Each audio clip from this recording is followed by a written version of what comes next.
C'est un rendez-vous incontournable à Annecy. Depuis 28 ans, masques et costumes d'une autre époque investissent, le temps d'un week-end, les jardins de l'Europe. Et cette année, l'affiche du carnaval vénitien, c'est elle, Grâce Boucheron. J'aimais bien le drapé que ça faisait derrière, vous voyez, simplement tous les... Voilà, et du coup, j'ai fait une cape avec, vous voyez. Passionnée de costumes, cela fait une vingtaine d'années qu'elle coud elle-même ses tenues de carnaval. J'ai commencé ma maman ne voulait pas que je fasse la couture. Elle m'a dit non, non, faut pas que tu fasses la couturière, ça gagne pas assez.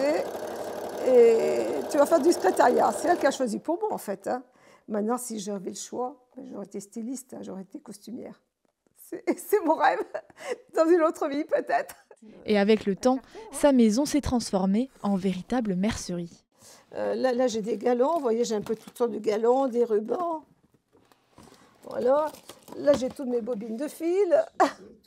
2 mois de travail ont été nécessaires pour coudre ce costume 2025, inspiré de la nature et des fleurs, même si bien souvent, sa créativité prend le dessus sur l'idée originale. Quand je fais sur le mannequin, quand je travaille, je vois, je dis tiens ça me plaît, ça me plaît pas. Donc des fois je change d'orientation un petit peu.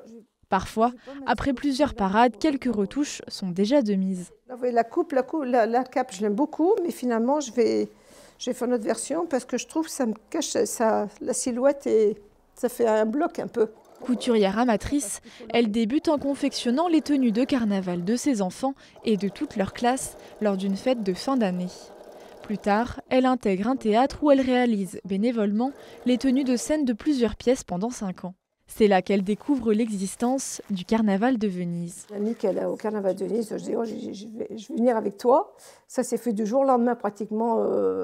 Elle avait pris son billet, on a téléphoné, on a pu avoir 2 places et on est parti 2 jours après. Et quand j'ai vu à Venise ce qu'ils faisaient, comment ça se passait, j'ai dit bon, finalement, vu ce que je fais, je peux me faire un costume. Et l'année d'après, j'ai été costumée. Une première virée de l'autre côté des Alpes en 1998, devenue depuis une date inévitable. Faire des costumes pour le carnaval, je ne peux pas m'en passer. J'ai plus de plaisir à faire les costumes qu'à les porter, je vous dirais. Si celle qui se fait appeler la Vénitienne a encore des étoiles plein les yeux depuis son retour d'Italie il y a à peine quelques heures, elle ne perd pas de vue ses prochains carnavals. Elle paradera aux côtés de plusieurs centaines d'autres masques ce week-end à Annecy, mais prévoit aussi de déambuler dans les rues de Chana et d'Ivoire dans les mois à venir.